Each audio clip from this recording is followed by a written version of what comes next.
Olá, pessoal, tudo bem? Hoje a mesa está um pouquinho diferente, né? Temos apenas mulheres.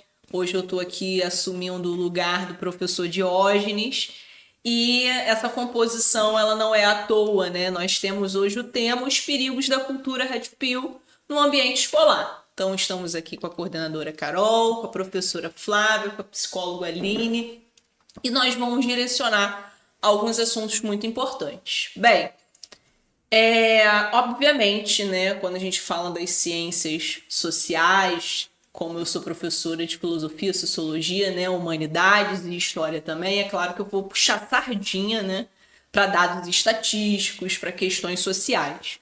Então eu selecionei aqui alguns dados que são muito importantes, tá, para nossa conversa, porque quando a gente fala sobre misoginia, né, antes de falar sobre o que é a cultura Red Pill, a gente precisa falar sobre misoginia.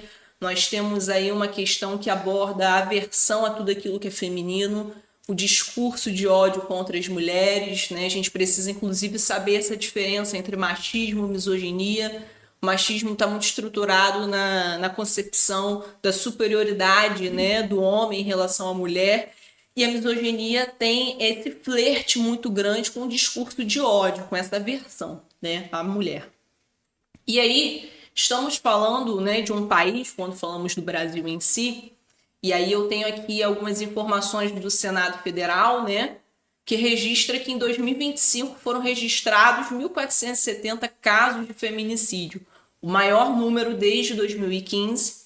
Em média, 4 mulheres são assassinadas por dia no Brasil. Entre 2015 e 2025, mais de 13 mil mulheres foram assassinadas em casos de feminicídio, né?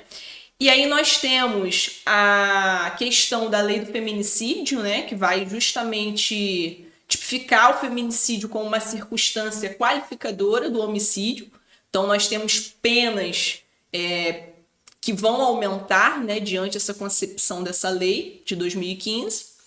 E aí eu acabei trazendo aqui também alguns registros que são importantes, que têm a ver com o conceito de interseccionalidade, né? É importante porque não adianta apenas falar sobre mulheres sem pensar a categoria de classe social, a categoria de raça, né? Então a gente lembra muito da Angela Davis, né, com a sua obra Mulheres, Raça e Classe, para justamente perceber que aqui no Brasil as mulheres que mais sofrem violência, né, em relação à questão de gênero são as mulheres negras. Então você pensa gênero, raça, etnia, classe social, né? E a partir dessa percepção, tô buscando aqui, gente. Peraí. As mulheres negras representam quase 60% das vítimas de violência doméstica no Brasil, segundo os dados do Ministério da Justiça. 68,8% das mulheres mortas são por agressão, e são mulheres negras, né? Então a gente tem essa definição aí de mulheres negras como as que mais sofrem violência, né, em relação a gênero aqui no Brasil. E aí nós selecionamos aqui algumas perguntas que são muito importantes, né, que a gente vai direcionar, e aí vocês fiquem à vontade para quem quer responder, tá? Para eu não direcionar apenas uma pessoa só. Então a primeira pergunta é: que formas de violência de gênero aparecem no cotidiano escolar? Nossa, posso começar? Eu acho que entre os alunos aparece muitas vezes que as meninas são mais interrompidas durante a aula, né? Em trabalhos, então a menina está apresentando, as meninas são mais questionadas, mais interrompidas. Hoje em dia a gente ainda... Eu lembro que no começo do ano teve uma discussão sobre os shorts, assim, que eu achava até que era uma discussão que a gente nem... Na minha cabeça, assim, 2026 nem era uma discussão que eu achava que, assim, que a gente pudesse existir, mas houve uma discussão sobre né, que rolou nos corredores sobre o tamanho do short das meninas. Aí eu lembro que alguém me trouxe assim, que você acha? Eu falei, eu acho que é 2026, eu acho que a gente já não tá nesse ponto de ter que discutir a vestimenta do outro, seja menina, seja menino, né? Eu acho que também as professoras, elas sofrem mais para conseguir estabelecer autoridade nas turmas. Então a gente percebe, principalmente no ensino médio, quando os alunos já são menores, então ter uma figura de autoridade que é feminina é é mais difícil para os meninos, a gente percebe, né? A gente percebe até como coordenadora, né? Porque existe uma imagem daquilo que é feminino. Então se espera que alguém que é uma mulher seja tranquila, fale baixo, seja muito Amável, né? amável, dócil, e às vezes na posição que a gente está, de orientação dos adolescentes, não é a postura, né? A gente é sempre muito educado, mas não é a postura ali de docilidade que a gente precisa ter, é uma postura de indicar o que precisa, o que precisa mudar, o que precisa ser feito. Então eu percebo que os meninos, a primeira vez que eles se deparam com uma mulher assim, numa posição de autoridade, eu acho que eles sentem um pouco mais, assim. Resistem mais a isso, né?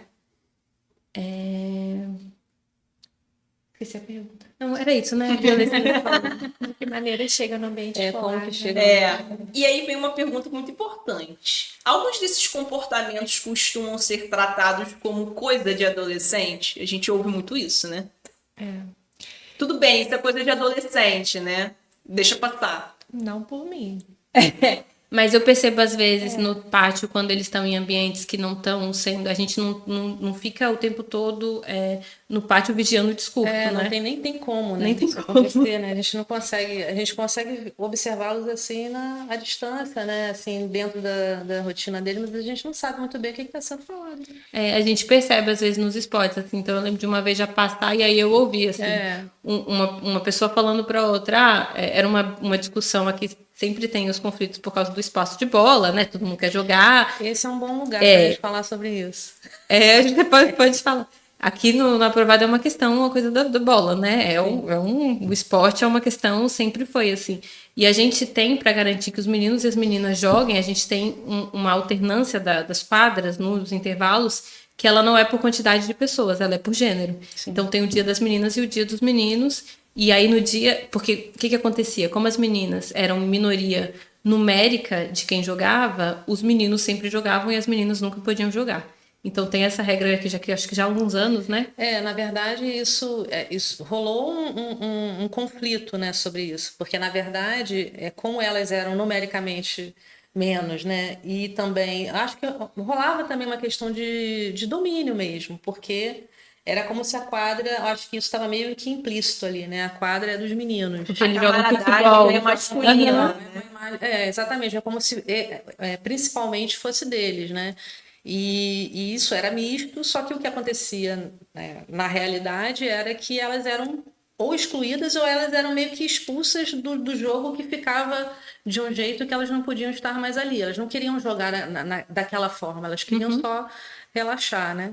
E aí o que acontecia é que elas iam ficando de fora, e aí elas reivindicaram. Não, a gente teve uma turma que reivindicou, não, a gente quer um espaço para a gente também. Então acabou acontecendo de fazer essa escala, né, essa organização por gênero, porque elas vieram reivindicar aquele espaço para elas também, né? Mas você vê que, na verdade, era um espaço já ocupado por eles majoritariamente ali, né? Sim. Elas que isso ficou como normal, né? Como normalizado. Como uma coisa normalizada. Então, assim, se existe um grupo de meninos e meninas, os meninos é que jogam. Como se isso fosse o normal. Nem se chegava a perguntar, mas as meninas não querem jogar, ou elas não querem fazer outras coisas. Ah, não, elas não gostam, mas vocês perguntaram para elas se elas querem ou não. Exatamente. Exatamente. Às vezes elas querem, né? Sim. Eu acho que você falou sobre a resistência dos meninos enquanto a nossa autoridade. Eu sinto muito isso, né? Ainda mais que eu sou nova, assim, no sentido de ser uma geração depois, né, desses meninos do terceiro ano, e aí da terceira série. E aí tem uma particularidade, assim, de achar que é uma irmã, ou não ver uma figura de autoridade, né? Mas isso também com crianças de menores... Crianças menores acontece. Agora, eu percebo muito isso. Mas você perguntou como que isso chega às escolas, né?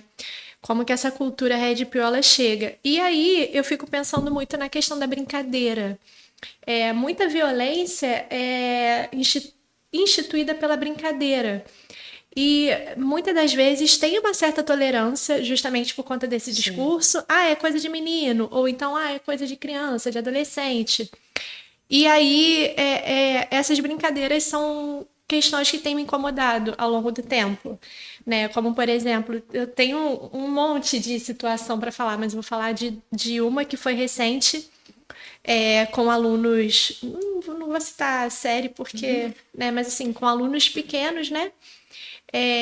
A gente estava estudando um livro e nesse livro o texto dizia do quanto as meninas eram corajosas e tudo mais. E eu fiz uma pergunta, né, se poderíamos dizer se as meninas do livro eram corajosas.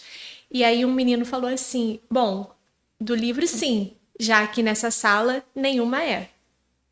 Essa foi uma. E assim, ele falou na brincadeira pra zoar as meninas, mas aquilo me pegou num lugar muito de incômodo, assim. E aí eu tive uma postura meio radical de pegar e chamar ele à frente da turma e pedir para ele, assim, pedir desculpas, né, para mim, que sou uma menina na sala, para outras pessoas também que estavam na sala, outras mulheres e as próprias meninas da sala. Então, teve essa situação, teve uma outra situação também com uma adolescente que veio, enfim, me mostrar uma atividade e um aluno falou para ela assim: ah, você pegou a minha frente, você tinha que estar no final da fila, que é onde todas as mulheres deveriam estar. Meu Deus. E assim, em forma de brincadeira. E isso me deixa muito apavorada. Onde estão ouvindo isso, né? Onde estão ouvindo isso e qual é a normalização, né, que está tendo Desses discursos, dessas reproduções, porque a gente entende que criança normalmente reproduz, né? Sim, então, exato. estão reproduzindo da onde? Isso? Desde crianças a adolescentes. Isso tem sido muito normal. Um outro exemplo, só mais um, que eu estava trabalhando linguagem não verbal com eles e coloquei a questão da linguagem corporal como não verbal também. E trouxe alguns vídeos que estão rolando na internet, não sei se ainda estão, mas estavam. Como reagir quando a sua namorada recusa o pedido de o casamento. pedido de casamento.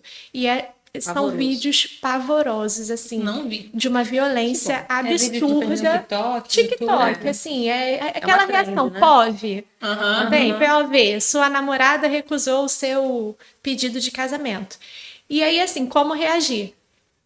Ele chuta a mulher. Alguns aparecem com faca atrás da mulher. E assim, são muitas formas de violência. E eu levei isso para minha turma, para a gente analisar a linguagem não verbal, porque a mulher não aparece no vídeo, mas aparece toda a questão da linguagem verbal, corporal ali dos meninos, e a turma inteira riu do vídeo. Porque é um meme, tem uma pergunta sobre meme aqui, a gente vai chegar lá. Mas eles riram. E aí eu pesei super o clima, falei assim, vocês estão rindo por quê? Eu não entendi a graça. Então, acho que chega muito pelo viés da brincadeira e isso me preocupa, porque a brincadeira normaliza. Sim. E eu não sei se todas as pessoas, todos os colegas de profissão, têm também uma conscientização do quanto a brincadeira é problemática e não pode ser aceitável. Sim. Não existe um padrão no final Não das existe contas um para a gente padrão. conseguir chegar nesse aluno e falar de uma forma, né? Não de Educar correção, mesmo. mas de educar De mesmo. educar, né? educação. E aí, vamos de lá, gênero. né? A gente está falando aqui Red Pill, e eu não expliquei que, de fato, né, seria essa cultura Red Pill. Muitos não sabem, né?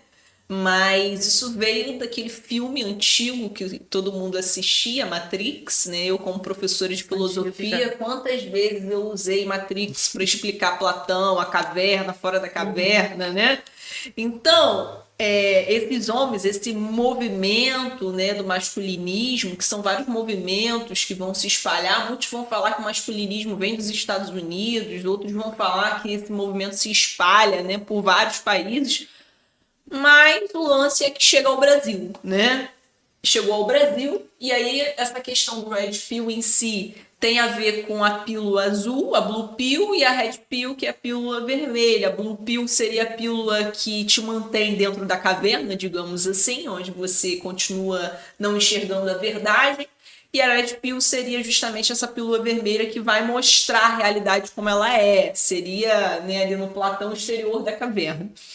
E aí, os redipilados são esses homens, esse é o termo. né, que justamente conseguem tomar dessa pílula vermelha e enxergar a realidade, a verdade. Que verdade é essa? De que as mulheres, na verdade, elas são as verdadeiras vilãs, né? De que elas dominam os homens, de que elas possuem muitos privilégios e direitos.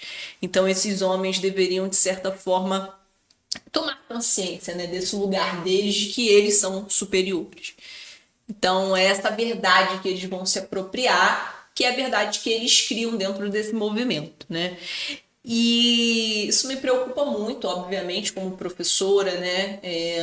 É um sentimento em relação a eu ser mulher, né? Você estava falando, Flávia, e eu pensei muito sobre isso quando eu comecei a dar aula, né? Eu já tenho cara de nova ainda hoje, né? Sim, igual a minha. Mas quando eu comecei a dar aula, era assim, eu tinha Era um um massacre. jeito muito mais de novinha, e aí era uma saga, porque eles olhavam para mim e falavam assim, ela que é professora, ela é aluna, não sabiam diferenciar. Isso. É mulher, né? E eu sempre falei isso para eles. Se chega um professor aqui, um homem, vocês vão ficar Independente quietos. da idade. Vocês vão Independente ficar da quietos, idade. independente se for novo ou não. Mas aí já tem duas questões. Eu sou mulher e nova. Hoje eu percebo que o enfrentamento é menor a essa questão, né? Mas depende do local que eu trabalho, né? Aqui no Aprovado eu já estou há um tempo, então todos me conhecem, já sabem da minha fama aqui, mas uma escola que eu chego, né? Eu cheguei esse ano numa escola nova, eles vão ter ainda essa percepção, não sei se eu respeito, não sei se é uma mulher, né, que realmente mereça esse respeito, porque existe sim esse imaginário. E aí, já que a gente está falando aqui de redes sociais também, né, a gente vai entrar nisso, tem uma pergunta que eu acho importante. Como piadas, memes e vídeos curtos podem ajudar a disseminar esse tipo de discurso? Porque vem daí, né? Vem da internet, né? Assim, Vem da internet, né? Eles consomem a partir desse lugar, né? Inclusive, esses homens que se declaram, né, Red Pill, eles estão ali, né? Eles vendendo estão ali. cursos É de uma- como ser homem, de exatamente. como uma mulher tem que se comportar, de como a mulher ela precisa ser submissa, né? Na verdade, é todo um discurso voltado para não só para adolescentes, mas eu acho que eles são muito capturados por isso, porque ainda estão nessa busca da sua própria identidade, das referências do que é ser homem e tudo, mas é um discurso que também captura pessoas adultas. A gente tem muitos homens adultos aí bem capturados por esse discurso, e todos os discursos em volta disso, né, que orbitam isso também. E sempre nesse sentido, aquele cara que está ali produzindo aquele conteúdo, ele, na verdade, ele está fazendo um produto, né? O objetivo dele, ele não está preocupado exatamente com aquela pessoa que está do outro lado, né? E isso que eu acho muito cruel, né? Porque aquele que consome, normalmente consome a partir de um lugar de dor, né? Independente se é um adulto, se é um adolescente. Mas o objetivo daquela pessoa que está fazendo aquele conteúdo é um objetivo comercial, é um objetivo de mercadológico, é né? mercadológico. Existe uma particularidade nas piadas e nos memes Assim. e nos vídeos curtos de TikTok, que é a particularidade do humor, né? Sim. E o humor, ele está muito conectado à desconstrução da seriedade. Sim. É óbvio, mas o óbvio precisa ser dito.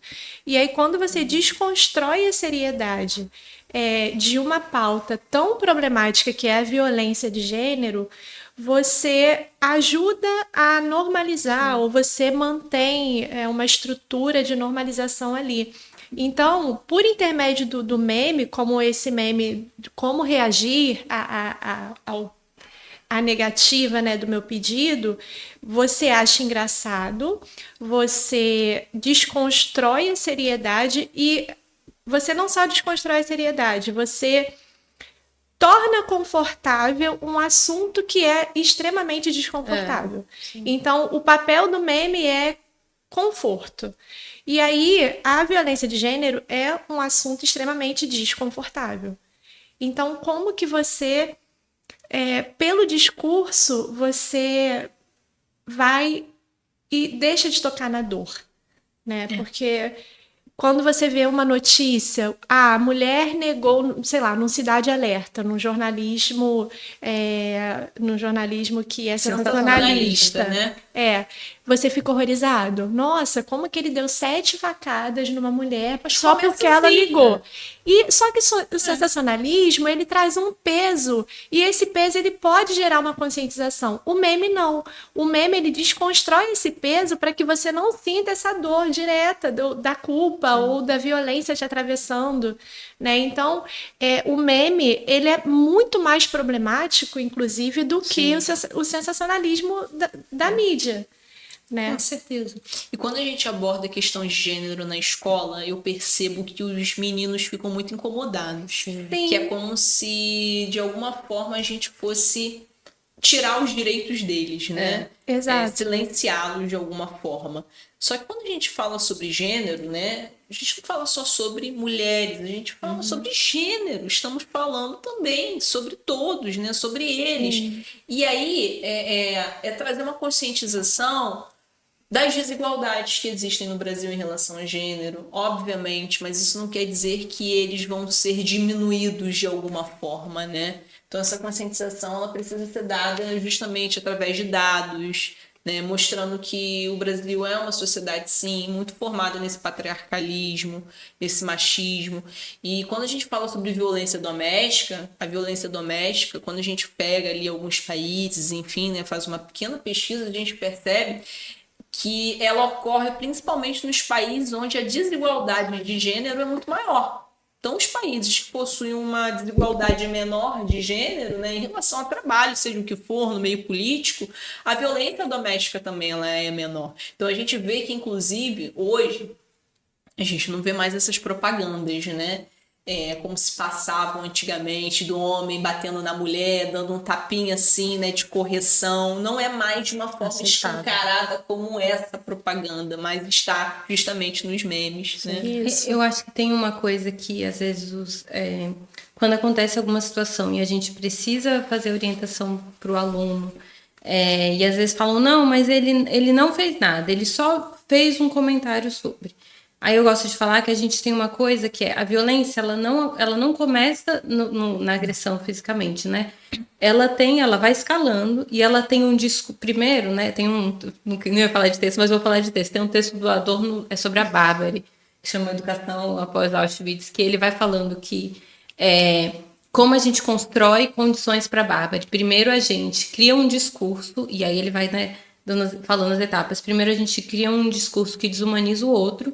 Então, se eu desumanizo o outro, então eu crio um discurso, ou eu desumanizo o judeu, né, que era o caso dele, ou eu desumanizo a população negra, ou a população indígena, ou eu desumanizo as mulheres. Então, se a mulher ela é tão ruim, que ela é quase quase uma não humana, né? Ela é tão ruim, ela é tão maléfica, ela tem tantos...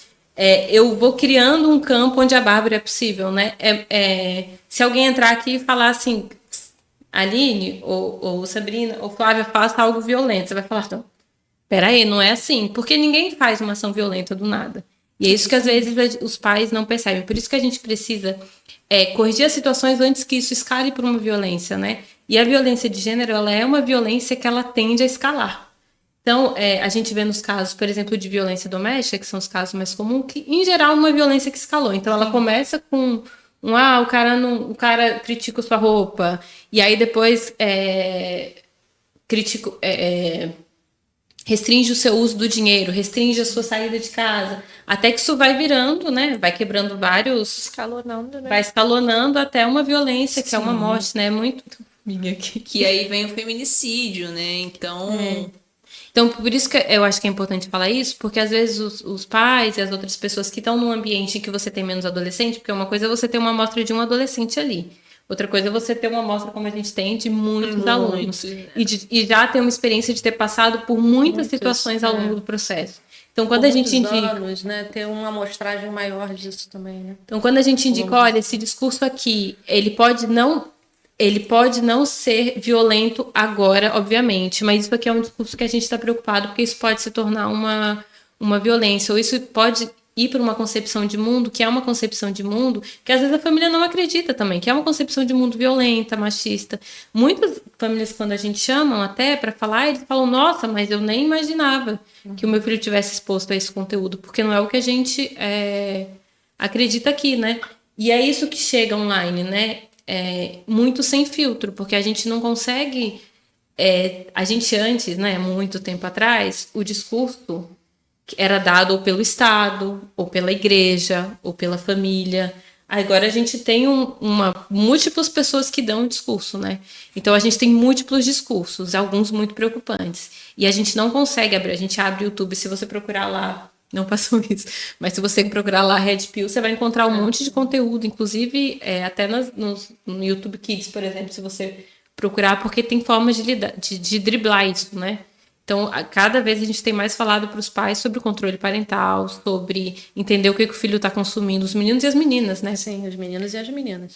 Porque Exatamente. a gente tem percebido que é principalmente assim, que não tem muito filtro daquilo que assiste, né? Daquilo que ouve. E aí Porque essas você vê ideias... meninas também que incorporam esse discurso, né? Muitas Muitas vezes. meninas. Nossa, Eu vi um vídeo esses dias, esse vídeo ficou muito conhecido, de uma mulher falando que o homem ele não pode lavar a louça porque a energia não vai dar energia. feminina vai invadir a vida dele de alguma Sim. forma, diminuir a energia masculina. Aí você vê que há essa incorporação também das próprias mulheres, né? Então a gente precisa... Essa é uma questão muito interessante que você falou. Esses dias eu estava me questionando justamente sobre esse comportamento dos meninos, né? Eu vi um menino dar um tapa numa garota em sala e foi um tapa, senhor tapa, mas na brincadeira. E aí eu falando com ela, como que a gente se ocupa nessa educação dos meninos, o que os meninos precisam fazer, como eles precisam se comportar, porque a nossa sociedade, ela é estruturada no patriarcal, ela é patriarcal. Então a gente olha muito para o menino. Então vamos educar o menino, como que a gente erradica esse problema no menino, na base. Só que, eu conversando com uma amiga, a gente chegou à conclusão, às vezes é necessário também educar o pensamento da menina.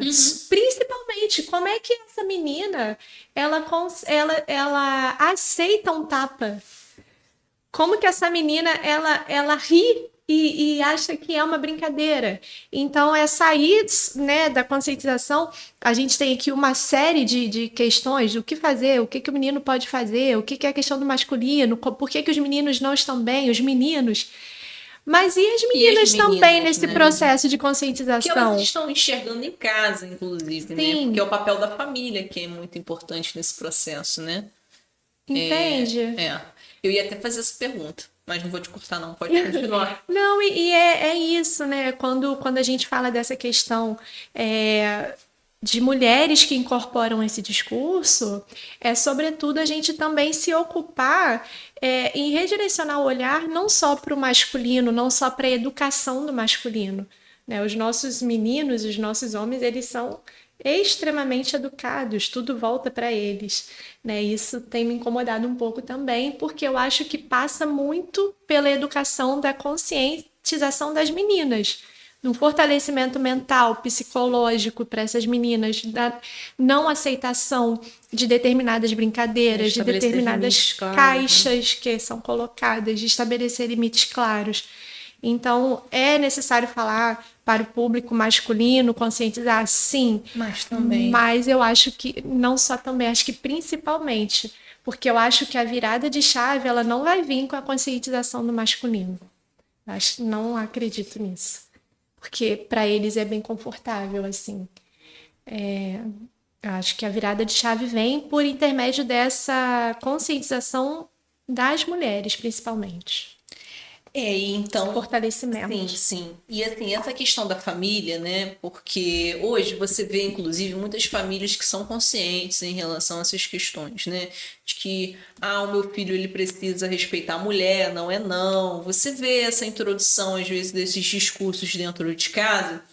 Mas eu acho que tem algo muito delicado, porque muitas vezes o pai possui essa orientação, né, em relação ao seu filho, Só que quando ele vê as ações desse pai dentro de casa, se é um pai que muitas vezes não chora porque tem essa Sim, questão, não expressa suas emoções, e quando expressa de uma forma mais raivosa, digamos assim, né, com raiva e não chorando, isso está muito presente na série Adolescência, né? Não sei se vocês Sim. acompanharam essa série, desse pai que não chora, né? E a última cena aí, eu já tô dando spoiler aqui, mas é justamente ele chorando.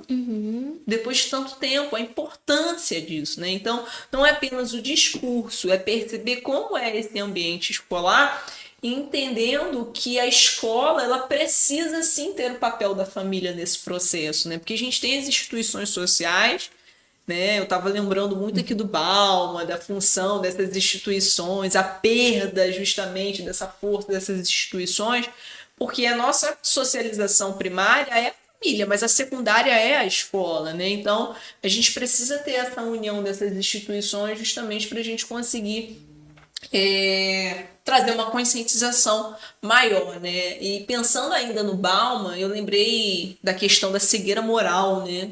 Quando ele cita essa cegueira moral, porque essa questão dos memes, você se coloca ali, de certa forma, cego em relação a tudo aquilo que está por trás desses vídeos, dessas brincadeiras. Então, é a falta de sensibilidade em relação à dor do outro, é a falta de sensibilidade nesse processo de conscientização de que essa mulher está sofrendo, de que essa mulher está no ambiente. Porque quando a gente fala, inclusive, da violência doméstica, como a Carol estava falando, né? A própria Lei Maria da Penha, não é só sobre a violência física, mas é a psicológica. Então, eu já passei por situações de eu estar dando aula, né? Acho que principalmente em pré-vestibular, que a gente acaba tendo mais abertura, né, com alguns assuntos, de eu falar sobre violência doméstica, Lei Maria da Penha, e aí eu mostrando ali, né, ó, a questão da violência patrimonial, violência psicológica, e aí no final da aula um aluno chegar e falar assim: professora, eu queria conversar com você, mas eu não sabia que minha mãe era tão violentada dentro de casa. Porque eu pensava que era só sobre violência física, né? E aí, claro, né? Você se sensibiliza ali, escuta aquele aluno, e aí você percebe que essas famílias elas precisam andar em conjunto. Elas estão também muitas vezes doentes, né? Sim, na verdade, elas precisam desse trabalho de conscientização também. Elas precisam dessa também passar por esse processo de entender o que está acontecendo, porque muitas famílias não estão entendendo o que está acontecendo, né? Exatamente. E você falou essa questão de escalonar, né, da violência, me vem aqui assim, não só para as questões da misoginia propriamente dita mesmo, mas para qualquer tipo de violência, todo esse material que fica sendo veiculado aí pela internet da vida e tudo mais, é meio que um dos passos, né? Mas que pode escalonar para coisas piores, porque, veja bem, ali naqueles vídeos em que estão sendo oferecidos, né, enfim, para o público, seja jovem, seja adulto, né? Todo esse discurso com as respostas, né, sobre as respostas aos males dos meninos e dos homens, né, dos sofrimentos deles, das dores deles, dos ressentimentos deles, né? E aí vem toda aquela explicação, porque vem uma explicação, né? É um discurso que vem com uma explicação muito bonitinha. Que parece muito coerente. Mas que é bastante equivocada, mas que atende ali a demanda deles. É um primeiro passo, né? A gente não pode esquecer que a partir dali você tem, até através da internet, né? Eu não quero ficar vilanizando a internet, mas é impossível a gente não problematizar isso, né? Porque é um lugar realmente muito aberto para todo tipo de violência mesmo, né?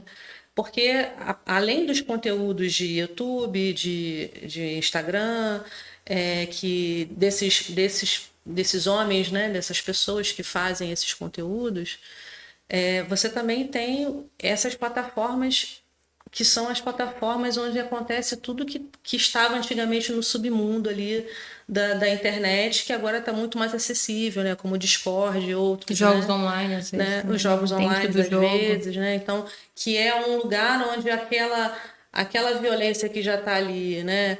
aquele ódio que já está ali plantadinho, né, pode ir para um patamar maior, entende? Sim. E isso vai sensibilizando as pessoas, né, daquilo que é da violência em si, vai banalizando mesmo aquilo.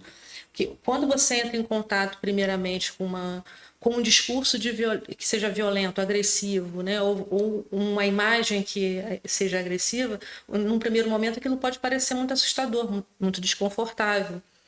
Mas se você está ali, e se ali você encontra pessoas com as mesmas angústias que você, né? E todo mundo compartilhando ali aquele mesmo lugar de dor, e com um monte de resposta muito confortável para aquilo, e você está em contato com todo tipo né, de violência, aquilo vai se tornando uma coisa viável, normal, né? Lembrei da questão do incel, Sim. né? Que é justamente esse parâmetro. Eles se reúnem ali, Sim. se Porque sentem vem de uma dor. representados, né? A gente não pode esquecer que a gente está falando de uma coisa muito, muito grave, né? Mas assim, é pensar que aquele jovem, aí a gente jogando para o recorte aqui escola, né? A gente está falando dos adolescentes e das crianças, que as crianças também não estão livres disso. É pensar que tem uma dor ali. Existe uma coisa ali que por algum motivo é capturada ali. Não pode dizer nem dor, não vou chamar de dor, mas alguma demanda ali, né? Porque é um discurso que... Uma angústia? Não sei, mas alguma coisa que... Um ego ferido, talvez. Talvez. Acho que eu as acho próprias que é uma discussão. angústias normais da Até adolescência também, né? adolescência Que já mesmo. tem Exatamente. questões normais, que sempre foram Exatamente. questões. A questão como eu aprendo a Estamos lidar com falando de o outro, adolescentes, né, Sim, gente? sim, mas acontece. como eu lido com a que- rejeição. Sim, sim. Só que esses discursos, eles trazem umas explicações muito para essas dores, né? Que são dores normais da adolescência. Então, assim, por exemplo, que as mulheres são hipergâmicas, né? Que não, as mulheres elas estão sempre buscando um homem melhor. Então, em algum Mais momento, mais bonito, mais mais rico, sarado, melhor para você. Então, E em eu algum que não sou momento- esse padrão, né? não, em Coitado. algum Já tô momento, fora. em algum momento ela vai encontrar e vai trair você. Então, assim, uma mensagem assim muito equivocada, né? Mas que traz essa explicação de o porquê que porquê que elas não são confiáveis, né? E coloca a mulher nesse lugar, né? De uma pessoa que ela não é confiável. Em algum momento vai dar errado e você vai ser rejeitado, né? A vítima.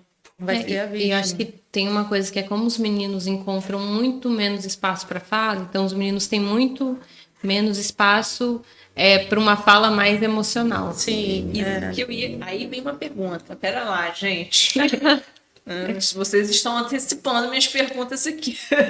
Na experiência de vocês, enquanto escuta para os meninos, há temas sobre os quais os meninos gostariam de conversar, mas sentem que os adultos evitam. Vários. O tempo A todo. psicóloga também pode falar. Algum. Carol. Flávia, e aí? Eu A pergunta não foi. Existem alguns assuntos que normalmente os adolescentes, os meninos querem falar, mas os adultos evitam? eu vou dar um Os exemplo. adultos evitam? Tabus. Entendeu? Eu acho que coisas simples, assim, aí eu percebo da minha experiência, assim, já não só no aprovado, mas de muitos anos, é quando a menina tem uma questão, em geral a menina se sente mais confortável para descrever exatamente o que ela tem. Então ela vai descer e vai falar assim, Carol, briguei com o namorado e tô chateada com isso. E aí ela vai dizer, ela vai desabafar e tudo bem. Em geral, quando os meninos querem conversar sobre alguma coisa, eles fazem para mim, aí é a minha experiência, toda uma introdução. Então, por exemplo, se ele quer falar de uma rejeição amorosa, ele nunca vai falar, ai, Carol, a menina terminou comigo, fiquei chateado. Não. Ele vai falar assim, não, Carol, é que tô com umas questões aí, nas relações, tá um pouco complicado. Aí eu falo assim, cara, mas você tá bem? Aí eles ficam, como assim tá bem? Eu falo, não, mas tá tudo bem com você? Eles falam, não. Aí eles... Mas demora, assim, é muito mais... Eu acho que é muito mais difícil acessar os meninos do que as meninas na conversa. Sim. Os meninos não se sentem, e não assim, só porque a gente é mulher, porque Já trabalhei com outros homens também, mas eles sentem muita vergonha às vezes. Então, eu vou me colocar como alguém que é vulnerável, como alguém que tem dificuldades para lidar com as coisas, ou como alguém que está passando por um problema. Eu não posso fazer isso. Então, por exemplo, várias vezes os meninos choram nas salas, e é comum, não sei se a gente já percebeu, que quando os meninos choram, eles pedem desculpa. E as meninas... Sim. Choram, As meninas só choram. só choram. Mas por isso que eu falei dessa questão, o que eles estão enxergando muitas vezes, né, ao redor. Os homens choram perto deles, expressam Mas isso. eu acho que mesmo que em casa tenha um pai que seja mais ok com isso de chorar e tudo, eu acho que isso está tão internalizado, né, no imaginário coletivo mesmo, assim, de que homem não chora. Eu percebo uma diferença, sim, porque quando eles são muito menores, a gente vê, né, chorar faz parte da experiência humana, né? Quando eles são menores, isso não é uma questão para eles. Então eles chegam lá, abrem a porta. Isso se torna. Eles abrem a porta chorando, Eles os internalizam pequenos, mesmo, mas vai passando uma idade, assim, né? Sexto, sétimo, Eles se oitavo. envergonham, né? Eles se envergonham quando chega no se é ensino vergonha. médio. Jesus falou para mim, nossa, mas eu chorei. Toda vez que eu falo com ele, já conversei várias vezes, ele fala, e naquele dia eu chorei na sua frente. Eu falei, tá tudo bem, não tem problema não. Eu sinto que eles têm uma pressão também de não se colocar como vulnerável. E aí, em algum lugar a pessoa vai ter que mostrar sua vulnerabilidade, porque isso faz parte da experiência humana. E se eu não consigo encontrar esse espaço na vida real, eu vou procurar esse espaço em algum lugar. Eu acho que assim, aqui como a gente tem o setor de psicologia, que não é muito comum assim nas escolas ainda, né?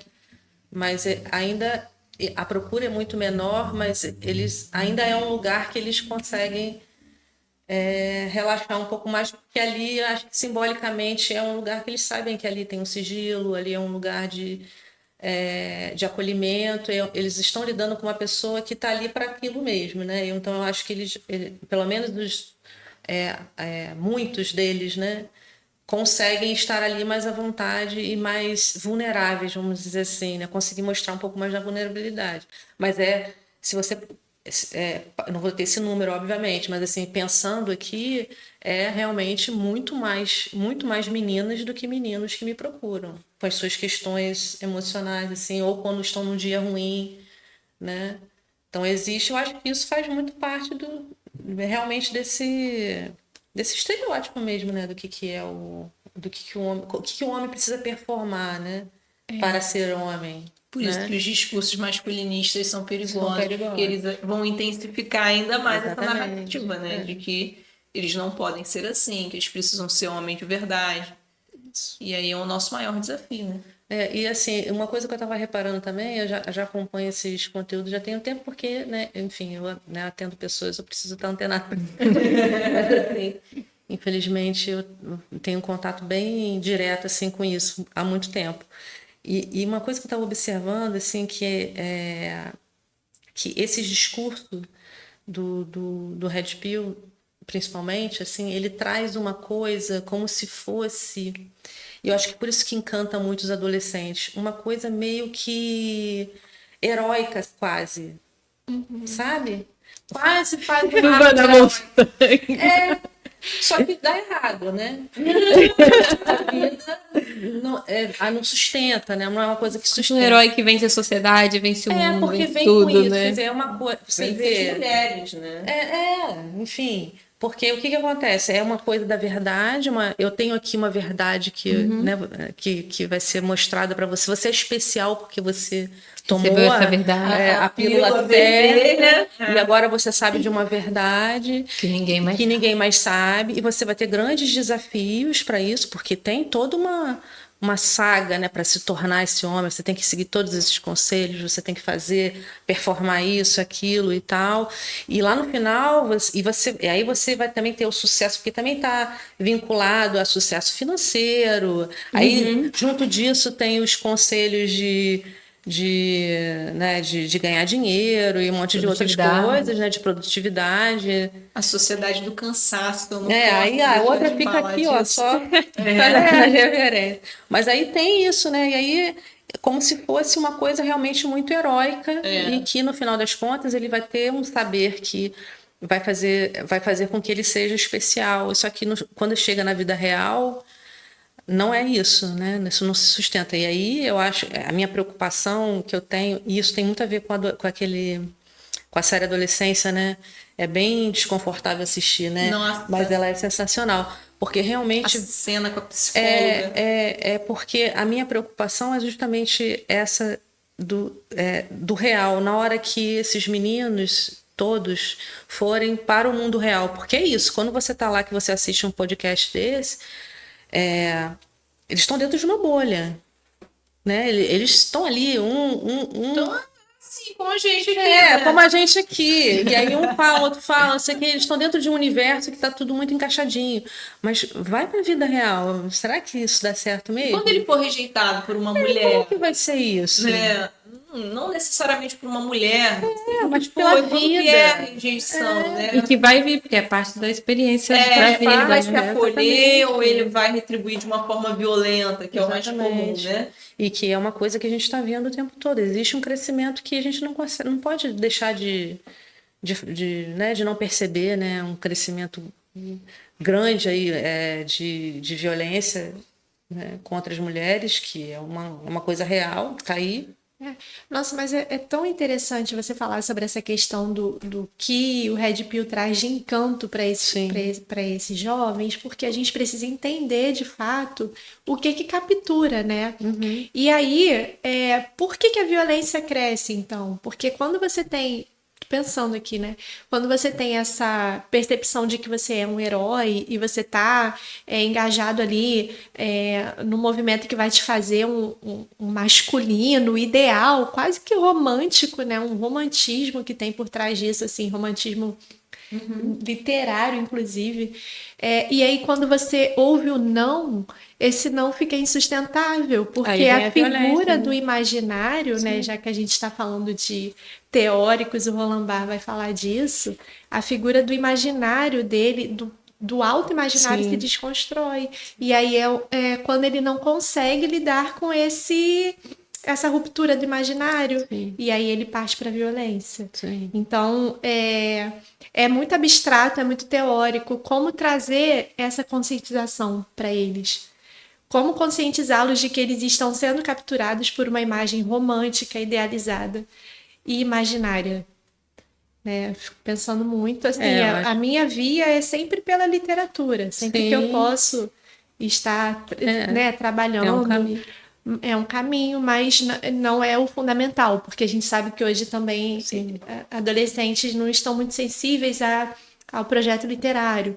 Mas eu fico pensando como sair dessa abstração e trazer essa conscientização para eles, que eles vão precisar lidar com essa quebra desse imaginário, eles não são os heróis, né? Eles não têm esse masculinismo, essa masculinidade idealizada não existe. Sim. E como trazer isso também para as famílias, porque é um trabalho conjunto, fica pesado quando fica só para a escola. E eu acho que esse contorno, eu acho que esse contorno, ele precisa muito da família. Muito.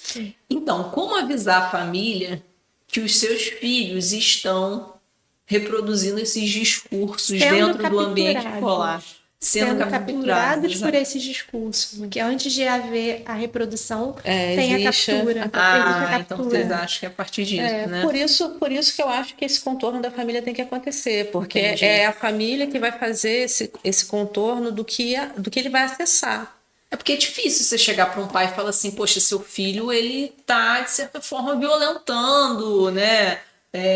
De uma forma psicológica, verbal. Mas quando a gente percebe que tem uma exposição de alunos a conteúdos que podem ser violentos ou misóginos, vocês avisam. A gente avisa. E aí avisa diretamente. É importante falar, tá? A gente chama e fala, olha, a gente acha que... por exemplo, fulano não fez nada, mas a gente acha, nada em ação, mas a gente acha que fulano, pelos discursos que a gente está ouvindo, pode estar exposto a conteúdos que não são adequados, ou que são misóginos, ou que são violentos. Isso é fundamental. Só o que acontece? A gente não consegue, como escola, vigiar todos os discursos o tempo todo. Não tem como, ninguém conseguiria. Então, eu falo para os pais, e a gente tem uma internet que ainda a gente estava falando hoje de manhã, que ainda é no Brasil que ainda é não regulada. Então isso significa que as crianças e os adolescentes estão expostos a muitos conteúdos que eles não deveriam ser expostos. A gente espera que com o Eco Digital essas regulações elas melhorem e que os pais consigam fazer mais controle daquele conteúdo que é consumido. Mas muitas vezes o pai não sabe, e aí na minha experiência, a maior parte das vezes o pai nem sabe que o estudante vê aquelas coisas. Porque o pai fala, não, mas ele não tá saindo. Já vi isso muitas vezes. Não, mas fulano nem sai de casa. Como é que ele faz isso, Como então? é que ele faz isso? E aí tá dentro do computador, né? Então eu falo pros pais, antes disso virar uma questão, conversem antes, assim. Se interessem por saber o que seu filho tá... E aí não é no sentido de punição, mas se interessa saber, ô fulano, o que você tá assistindo? Me explica um pouco. E aí quando ele te falar uma coisa assim, absurda, porque pode vir, aí o discurso tem que ser, mas vamos pensar por que você está assistindo isso? Será que isso é legal? Será que isso é coerente com o que a gente acredita sobre o mundo, com a visão que a gente tem? Por que isso te mobiliza? Porque o que eu vejo às vezes é uma ação dos pais um pouco atrasado. O que é atrasada? Espera acontecer. Sim, espera Ou, acontecer. por exemplo, quando veio essa série Adolescência, eu acho que os pais ficaram muito preocupados, né? Alguns, né? E falando assim, então vamos conversar sobre isso. Fiquei meio assustado com essa série. O que você está assistindo? E aí, é claro que muitos adolescentes sabiam a repercussão da série. E você, a gente só está preocupado porque assistiu a série, né? Tá querendo fiscalizar por isso. Isso daí é um trabalho a longo prazo. Né? E é a longo prazo, é aos poucos, todo dia você perceber isso. E ali, né? Não é uma grande conversa. Eu vou chamar para uma grande conversa para falar sobre isso. Não. É você Não é introduzir isso. aos poucos, é o dia a dia. Na verdade, quando eu falo contorno, não é só a questão da internet. O contorno o que eu falo é justamente isso que a família vai estar ali em torno desse adolescente, dessa criança. O que eu vou conversar ao longo do tempo. São muitas conversas, não é uma conversa sobre. Não adianta, né? Uma conversa. Não. E eu não sei, aí uma questão dos adolescentes que eu vou trazer, que eles falam muitas vezes assim, é que quando eles vão ficando maiores, principalmente no ensino médio, como eles já têm autonomia sobre aquilo, sobre a vida deles, uma certa autonomia, então eles pegam Uber, vão para a escola sozinhos, eles vão, eles voltam, eles já têm uma vida ali social.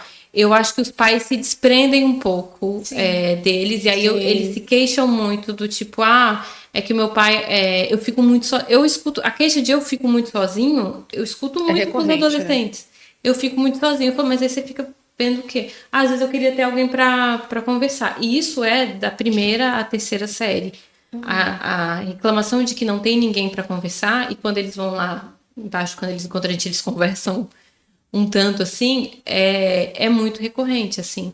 Porque é isso, às vezes a gente, como os assuntos eles vão ficando mais, é muito mais fácil conversar com uma criança, é muito mais confortável conversar com uma criança do que com alguém de 16 anos que vai te falar coisas que você não concorda, de uma geração que não é a sua, de conteúdos que você pode ou não concordar, é muito desconfortável, não né?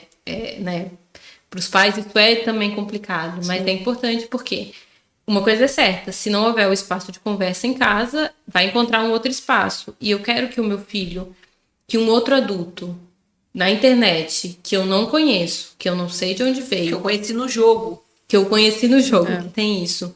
Dite pro meu filho como é viver a vida dele. Sim. Será que eu quero isso? Porque é isso que vai acontecer, né?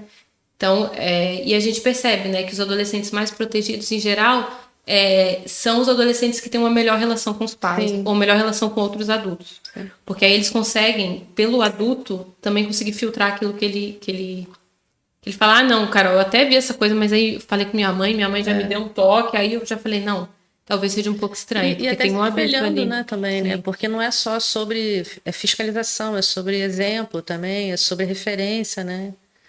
Não é só fiscalização em si, é o discurso que tem em casa.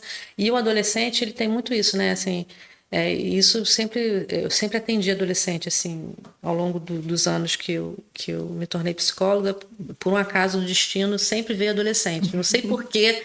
Atrai a energia adolescente. Atraio.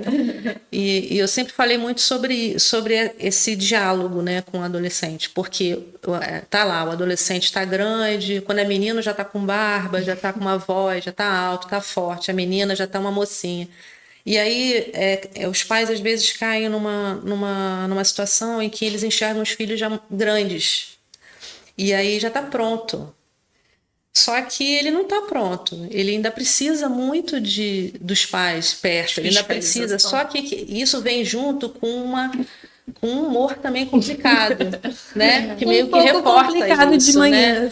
Então, assim, muitos adolescentes, não são todos, mas é muito comum, né? O adolescente se fechar, ele não quer assunto, ele não quer conversar, ele não quer se abrir, ele não quer lidar com a divergência de ideias, né?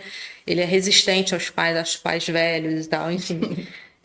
E aí os pais acabam ficando nessa posição mesmo de ele está pronto, ele também não quer conversar, e aí isso vira um abismo, que é muito ruim, porque depois para você retomar essa intimidade é muito, muito difícil. Então, esse momento da adolescência em que existe esse abismo é um momento dos pais ficarem mais atentos. Mesmo que ele vá receber uma negativa sistemática de que eu não quero conversar com você, você não pode sair dessa posição de que eu estou disponível o tempo todo e eu quero estar com você. Entende? Porque o fato deles saberem que eles têm aquele suporte, isso já é muito, muito importante. Eles precisam desse lugar, saber que é acessível esse lugar da conversa, do diálogo, e saber que o que eles vão dizer não vai causar espanto, né? E nem recusa, porque tem isso, você vai ouvir do seu filho adolescente provavelmente uma coisa que você vai achar uma bobagem, uma besteira, um absurdo, né? Pode ser uma coisa muito desconfortável e eles precisam se sentir confortáveis, né? Vou falar uma coisa um pouco aleatória, mas uma coisa que sempre me incomodou muito, desde a infância, é quando você vê as pessoas naturalizando o fato do menino ter muitas namoradinhas na escola.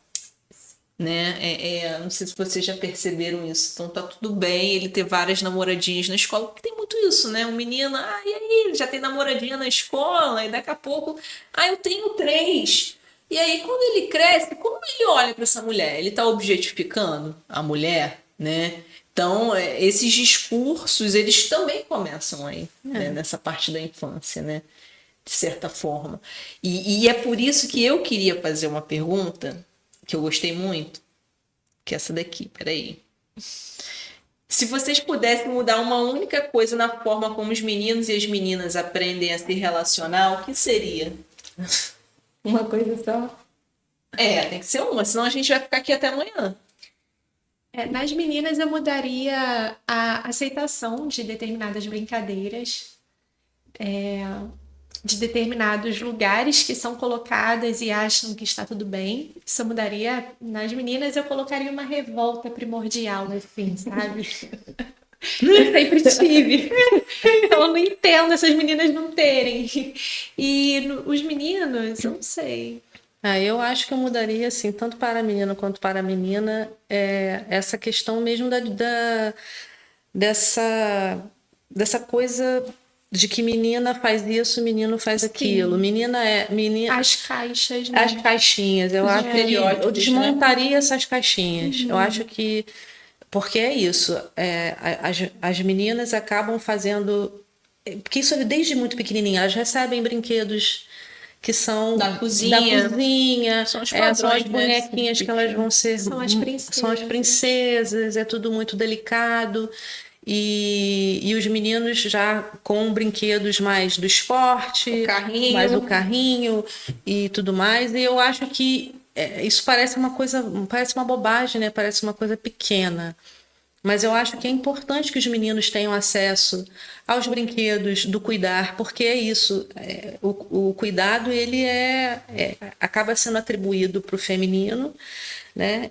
E fica tudo uma caixinha, cada um na sua caixinha. Só que a vida real hoje em dia não pode mais ser assim, não cabe mais. A gente já não cabe mais essa forma como estava estabelecida antes, não funciona mais. A gente precisa que os homens também ocupem um lugar de cuidado. A gente precisa que as mulheres reconheçam sua força, porque não existe essa divisão de força e fraqueza, ela não é biológica, ela não é real. As mulheres elas podem ser fortes, elas podem fazer 1000 coisas, elas podem, né, mexer no carro, elas podem, entendeu?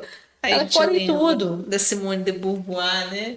Mulher não nasce, mulher torna-se mulher. Então, exatamente. Vai Mas é- estudando. E acho que hoje em dia tem muito também um retorno de que um discurso que parece que houve um tempo em que a relação era outra, em que os homens eram dominantes e esse tempo era muito bom para todos. não Mas se é a gente vê a construção da história mundial, primeiro que isso não é assim, né? A gente tem e nem As famílias eram mais estruturadas por isso, né? Tem esse imaginário tem esse também. imaginário, assim, que é um imaginário que é bastante moderno, na verdade, né? Que é um imaginário muito mais pós-guerra, né? Dessa ideia de uma mulher que fica em casa e o homem trabalha fora, né? Quando a gente pensa nas sociedades lá para trás, a divisão do trabalho é outra. As pessoas trabalham de casa, não tem o trabalho feminino e masculino, né? Como não tem em muitos locais e muitos outros modos de viver, né? Mas tem também esse retorno de uma ideia de que a sociedade está desorganizada. O discurso é meio esse, está tudo muito desorganizado. Então, se a gente voltar para uma ideia do feminino e do masculino bem definidos, aí a gente vai encontrar a solução para a busca da ordem, né? Porque a busca mulher de uma foi para o ordem. mercado Uma de ordem. trabalho e o grande problema foi e agora? Porque a jornada é dupla, não era para ser dupla, era para ser dividida, né? Sim. Então, voltar a essa ordem seria o quê? A mulher voltar para dentro de casa, ficar ali com o filho, o marido trabalhando, e aí sim estaria tudo bem, né? Por que não? Quando eu estava na graduação, e aí a gente estava passando por algumas crises no governo da presidente Dilma, presidenta, né? Já que a gente está falando de gêneros, eu tive uma professora que fez uma fala que eu nunca mais esqueci, assim, acho que isso é bem considerável também para a nossa questão que a gente está discutindo aqui. Parece que na sociedade moderna, quanto mais avanços de igualdade e equidade a gente tem, mais também há avanços de resistência. Né? Então, a gente vê um retorno de um discurso totalitário muito forte à medida em que os direitos humanos avançam, os direitos das mulheres, os direitos da sociedade mais da comunidade LGBTQIA+, enfim. Então, quanto mais a gente tem essa inserção social da mulher no mercado de trabalho, na educação, na independência financeira, mais avança esse movimento Red Pill, os incels, né? Então, a nossa sociedade moderna ela tem uma característica de resistir à mudança e à mudança para a equidade. Parece que a gente vive um eterno... o mais forte sobressai aos mais fracos, sabe? Aquele discurso bem... enfim... E é aquilo, não adianta a mulher estar no mercado de trabalho apenas. Isso foi um passo. Mas e aí? E como que funciona depois? Então, acho que aí hoje o que a gente tem ok. E a casa? Como é que é? É a jornada dupla? É a jornada dupla? Então, hoje já se questiona isso. Até né, na adolescência tem um estudo de um projeto chamado Play International, que eles fazem vários estudos com meninas e meninas. Eles fizeram uns estudos anos atrás mostrando a dedicação de meninas para tarefas domésticas, né? Então pesquisaram vários lugares e aí é muito comum que meninas em idade escolar, em idade adolescente, não é tanto a nossa realidade aqui, mas é a realidade. A gente percebe pouquinho, assim, que as meninas, elas têm muito mais carga de cuidado com a casa e de cuidado com os outros. Então, se tem um irmão mais novo e alguém precisa ficar com essa criança mais nova, em geral é a menina, né? Sim. Os meninos, em geral, eles não vão assumindo essas tarefas. Isso aumenta a carga de trabalho das meninas, mesmo muito novas, né? Então, não é incomum que a gente veja aqui, né? As meninas mais velhas tomando conta dos irmãos. Assim. Então, toma conta meio que não... E hoje, graças a Deus, a gente tá vendo... Assim, hoje em dia, a gente vê os meninos mais nessa posição de cuidado com as irmãs, assim. Que eu acho que eu não via tantos anos atrás, assim. Mas eu vejo, assim, eu fui lá levar... não, cara, eu tava passando aqui que eu fui lá levar o lanche pra minha irmã, fui ver se ela tava bem. E aí eu acho até legal, porque a gente vê que também tem um avanço, assim, né? Que eu ia falar, não dá pra falar só do ponto negativo. Não, acho que tem avanço. Eu acho que é muito pelo que você falou, Flávia, assim, como tá tendo um avanço, existe esse lugar da resistência, né? Que diz assim, olha, tá vendo? Tá dando errado por causa disso, né? Então, as mulheres nos rejeitam porque as coisas estão agora diferentes, né? Quando na verdade está dando muito certo, o que está acontecendo é a perda de privilégios para Exatamente, alguns exatamente. e ganho de. Nem é privilégio, porque eu não acho que as mulheres sejam privilegiadas, Não, mas é um ganho de direitos para outros, né? E por isso que eu iniciei também, né? Para eu não esquecer, falando dessa questão da interseccionalidade, né? Porque nós estamos aqui enquanto mulheres brancas, né? Um podcast discutindo sobre tudo isso. Numa escola privada. Numa escola privada, né? São várias bolhas, assim, que a gente precisa ir estourando. Eu lembrei de uma série, Coisa Mais Linda, uma série brasileira, né? Que tem uma cena muito emblemática, que é uma mulher negra falando para uma feminista, né? Que é branca, que queria entrar no mercado de trabalho, estava nessa luta, né? Nesse processo aqui no Brasil. E essa mulher negra, essa personagem, ela fala assim, mas eu já trabalho desde dos 12 anos, eu acho 12 anos, desde criança. Eu já trabalhava, porque se eu não trabalhasse sendo empregada doméstica, a minha família não teria sustento, eu passaria fome. E aí a gente vê esses locais, né, de fala que são muito diferentes, né? Onde estão essas mulheres negras aqui no Brasil? A gente precisa muito voltar para esse recorte também, né? Eu sempre falo isso em sala de aula, que é trazer essa perspectiva também de resgatar e exaltar figuras de mulheres, mas também mulheres negras na história do Brasil. Né? Hoje eu estava lá com material de decolonialidade, mostrando ali quem foi Teresa de Benguela, Dandara, né? Para a gente resgatar justamente essas histórias que foram sendo silenciadas, falar das escrevivências, as histórias, as narrativas, né? A gente pensa muito na Conceição Evaristo dentro de sala de aula, né? Pelo menos eu, não sei, a Flávia, né? Com certeza. Você tem o perfil de falar da Conceição, né? De falar dessas escrevivências, livro né? para didática obrigatória. Exatamente. Obrigatório. Esse ano, né? Isso. Eu tive uma turma muito interessante mas não foi daqui não, mas eu estava pensando em fazer esse trabalho aqui, que eles montaram um vídeo sobre a Conceição Evaristo. Nossa, que e legal. eles pegaram depoimentos de mulheres negras. Nossa, que legal. Né? E aí, quando eu vi o vídeo, né, orgulhosa dos meus pupilos, eu chorava, porque eram pessoas que trabalhavam dentro da escola, avós, mulheres que passaram por situações difíceis, e a gente vê que normalmente esses relatos são muito mais carregados de histórias que são voltados para esse processo de marginalização, de racismo aqui no Brasil, né? Então, eu não poderia deixar de falar desse fato, né, de que nós estamos aqui enquanto mulheres, mas também no papel de privilégio, né? Sim. Os dados, né, que a gente viu, mais de 60% das violências domésticas acontecem com mulheres negras, né, muito mais do que com mulheres brancas, está no nosso material, inclusive.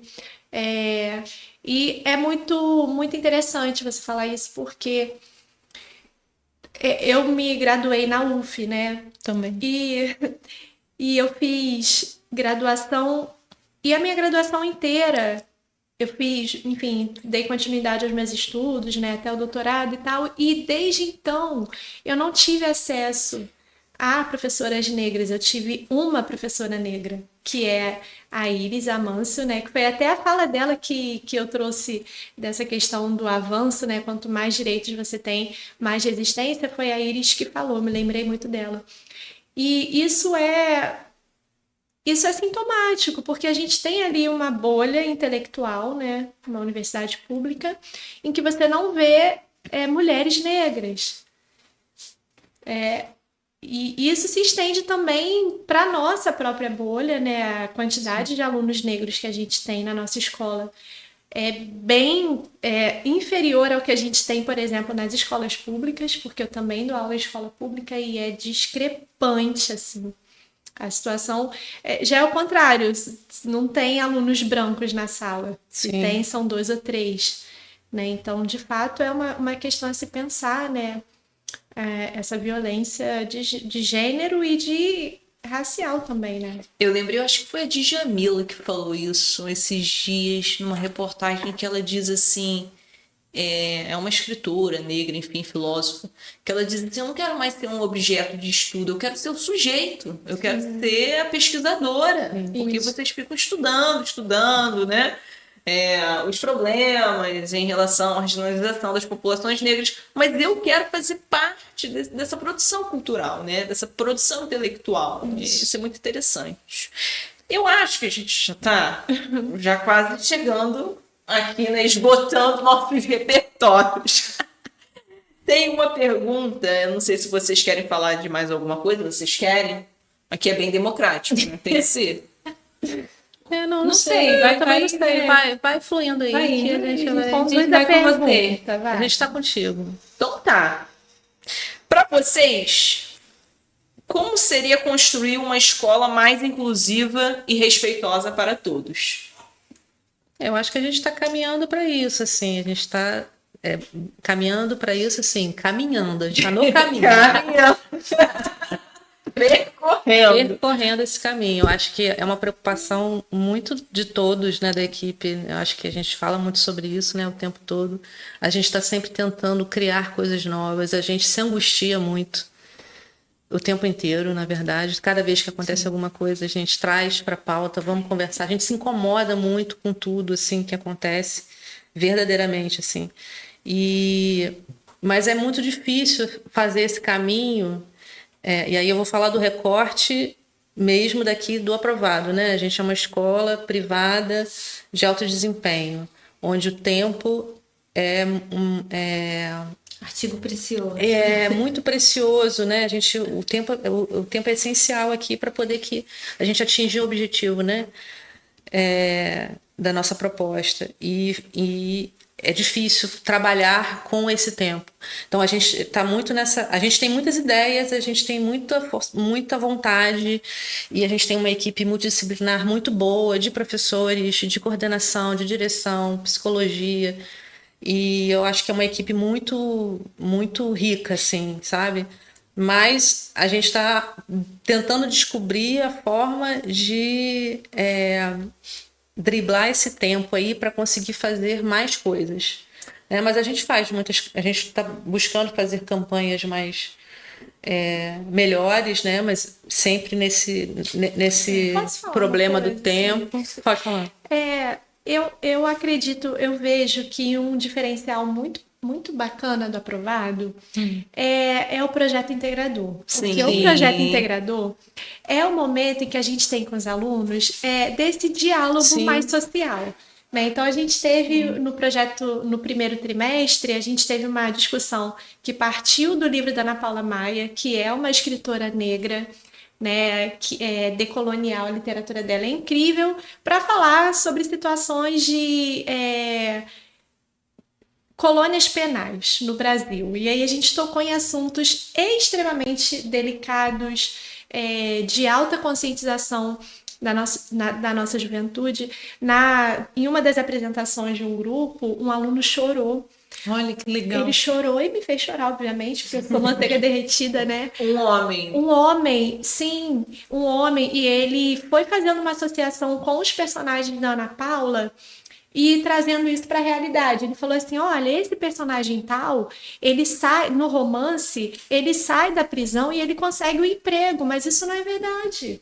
Porque o que acontece? O cara, quando sai da prisão, ele vai para uma favela. E aí ele chega na favela, ele vê que o bandido tá usando cordão de ouro e tênis da Nike. E aí ele vai querer o quê para a vida dele? Ele vai querer ser um CLT? Ou então ele vai ter a oportunidade, mesmo que ele queira ser, e aí nessa fala ele começou a chorar. Então, isso sai da bolha, porque o nosso público não é um público de periferia, o nosso público é um público que é privilegiadíssimo, né? Então a gente está fazendo essa garotada pensar, e isso é um ponto muito legal. Eu acredito numa escola, e eu trabalhava no CBO, e o CBO também tinha esse perfil. Eu acredito numa escola que aposta em projetos. Sim. Então, os projetos, para além das disciplinas regulares, que visam nota, que visam aprovação nos vestibulares, eu acredito na escola que mobiliza o pensamento crítico mesmo.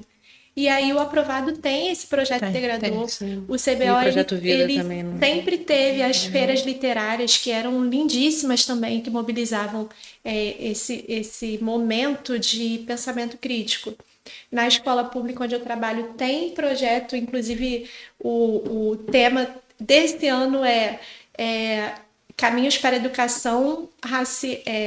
para educação racial e educação digital simultaneamente. Legal. Então, eu acho que a gente precisa, enquanto escola, mobilizar projetos que alcancem a sociedade, que saiam das nossas paredes mesmo, que os nossos alunos possam fazer essas intervenções, porque... E eu acho muito legal que quando joga para o coletivo, que eles estão no coletivo, isso surte um efeito muito forte, né? Eu acho Isso que é muito tem esse legal. Cria desafio identificação, sai da bolha, enfim. Sim, de entender que os desafios, como a gente lida sempre, a gente na escola lida enquanto coordenação com o indivíduo, muitas vezes. Então, eu lido com o aluno, a pessoa ali. Então, a gente tem sempre que é uma preocupação que a gente tem, sempre ficar de olho ali no indivíduo, mas perceber que as questões elas são coletivas, né? Então, o problema não é a criança A, B ou C, né? Tem quando eu identifico um discurso que é problemático, é um discurso que é coletivo. E aí a gente precisa conversar com a criança, mas a gente precisa pensar que cultura é essa de escola que a gente está construindo e que o discurso desse é possível. Sim. Então, acho que o desafio é construir uma cultura de escola que seja segura para todo mundo. E eu gosto muito de falar isso para eles, assim. Quando acontece alguma situação, eu falo, nosso objetivo aqui é construir uma escola que seja segura para você e que seja segura para essa outra pessoa, às vezes quando tem outra pessoa envolvida nessa situação, né? Mas que seja seguro psicologicamente, emocionalmente, que a pessoa tenha respeitado seu jeito, a sua etnia, a sua vida, as suas opções. Então, acho que o desafio é construir isso. A gente fala de uma escola de alta performance e eu acredito nisso, mas eu acredito também que a gente só tem alta performance se a gente tem uma performance que é para a vida também. Então, por que para mim é uma alta performance? Não é só o aluno que tira nota boa, é o aluno que consegue lidar com a vida. Consegue lidar com a vida, consegue lidar com o outro, lidar né? com a frustração. Lidar com realidades que não são a dele. Então, eu não preciso viver as outras realidades para eu aprender a lidar com elas. Então, aprender a entender que a vida do outro não é igual a mim. Então, por que ótica o outro tá olhando assim? E eu gosto também de fazer esse exercício com eles quando eles vão lá, que é esse exercício de deslocamento do olhar. Assim, eu falo, você imaginou isso, mas se coloca um pouco na posição do outro, que eu acho que isso é essencial. Se coloca na posição da professora, se coloca na posição... Às vezes eu falo, se você estivesse dando aula, imagina. Eu falo pra eles, imagina que você tá dando aula lá e você tá falando dos assuntos. E aí acontece tal situação, como você... Aí eles ficam, mas por que você quer que eu imagine? Eu falei, não, vamos comigo. Né? Imagina, eles falam, talvez eu ficasse chateado. Porque já me aconteceu uma situação... parecida e eu fiquei triste. Porque eu acho que esse deslocamento em relação ao outro, eu acho que esse deslocamento que eu falo muito para os meninos, né? Então, assim, faz esse deslocamento. Se você não pudesse jogar só porque você nasceu menino, o que você acharia disso? Eles falam, não, Carol, mas isso é um absurdo. Eu falo, então você pegou o ponto, assim. E eu lembrei até de uma aula com a terceira série que o aprovado fez, sei lá, em qual ano foi. Essa aula de final de ano, do cinema, não sei o que o que tema, é muito legal. Que é muito legal, que eu sempre choro, inclusive. Todo mundo chora. Todo mundo chora. O tema foi alteridade. O reconhecimento do outro, né? Esse olhar para o outro. Eu lembro que, né, o Diógenes também sempre ali à frente falando muito sobre a diversidade. Eu não sou como você e tá tudo bem por isso, né? Temos aqui um auditório, enfim, né, naquele momento ali, com pessoas diferentes. Então, eu queria reafirmar esse discurso que eu me sinto livre nesse aspecto aqui na escola, né, de exercitar essa questão da alteridade, de trazer um material sobre decolonialidade e por assim vai, né, e discutir esses temas ainda mais como professora de humanidade, né? Que nós sempre estamos aí com tantas polêmicas nas nossas mãos, né? Porque eles acabam chegando com muitos assuntos e eu acho isso importante, né? Essa participação, esse diálogo. Deixa eu ver. E é muito importante estar atento a esses discursos quando a gente percebe, né? Sempre que a gente escuta, sempre que vem. Para você. Não só para mim. Calma aí. Não, mas é importante a gente estar sempre atento. E que as famílias também nos procurem, né? Porque às vezes a gente não está vendo, porque às vezes é difícil ver mesmo, e a própria família identifica que tem alguma coisa acontecendo ali. E ela pode fazer essa ponte com a gente, sabe? Eu acho muito importante isso. Não é fazer contato com a escola só quando dá alguma coisa ruim ou quando é chamado. Às vezes, assim, olha, eu estou preocupada, né? estou percebendo que isso está acontecendo, né? Que eu estou escutando esse discurso que eu não sei de onde está vindo, ou eu não sei não sei como fazer para poder fazer esse controle de internet, pedir ajuda, né? Ou fazer uma rede com a gente, né? Porque é isso, né? Nós todos somos a rede de apoio desse aluno, né? Escola, família, todo mundo. Sim. Bem, o interessante é que eu fiz várias perguntas aqui, vocês foram falando, coisas que eu já a gente ia vai perguntar, falando, né? Que bom. Mais algum recado que vocês querem deixar para as famílias, para os alunos, para os estudantes, vamos colocar assim, em relação a esse tema? Inclusive, uma coisa muito importante, né? É que esse podcast também é sobre conscientização, e como é o nosso local de fala também, né? É sempre importante para você, que é mulher, que está passando por uma situação de violência dentro da sua casa, onde não só porque o ambiente doméstico não é só sobre o marido em relação à mulher, né? A gente precisa pensar que é a figura do homem dentro daquele ambiente doméstico, né? Se você se sente justamente violentada de alguma forma, você precisa buscar ajuda, você precisa denunciar. Eu sei que a denúncia muitas vezes ela não é fácil, porque existem várias questões por trás disso, existe a questão financeira, emocional, mas procure uma ajuda com psicólogos, né? Procure uma rede de apoio. A rede de apoio ela é muito importante, né? Procure mulheres também para conversar, né? Porque eu acho que eu até tinha anotado aqui que dentro dessa cultura escolar, muitas vezes a gente percebe que o menino apoia o menino, né? Tem muito essa coisa da cumplicidade. Não só o menino, né? Os homens de forma geral. Os né? homens, tem essa A cumplicidade. camaradagem, né? Mas é a camaradagem, né? Mas ele sacaneou uma mulher, violentou de alguma forma, mas é meu amigo, né? Eu preciso ajudá-lo nisso, protegê-lo. Então as mulheres precisam sim buscar ajuda também em outras mulheres, né? Agora, esses homens que ainda, ou meninos, né? Que ainda se tratam dessa forma, ficar ligado, porque já tem muito menino que pensa diferente disso, assim. E eles estão ficando para trás com certeza. Porque eu vejo isso muito aqui, não só aqui, muitos meninos que estão no lado oposto disso, entendeu? Pensando já à frente, né? E já com outro tipo de pensamento. Não, mas não é bem assim, né? Se incomodando. A gente falou disso da internet, mas a gente também acho que vale dizer que na internet também a gente tem já palestras, discursos, conversas também de construções de masculinidade mais saudáveis para todo mundo. Tem um documentário muito legal, não sei se vocês já assistiram, que eu acho que chama A Máscara que Você Vive, que é um documentário para homens, não sei se vocês já viram, que é muito legal, mas é pensando...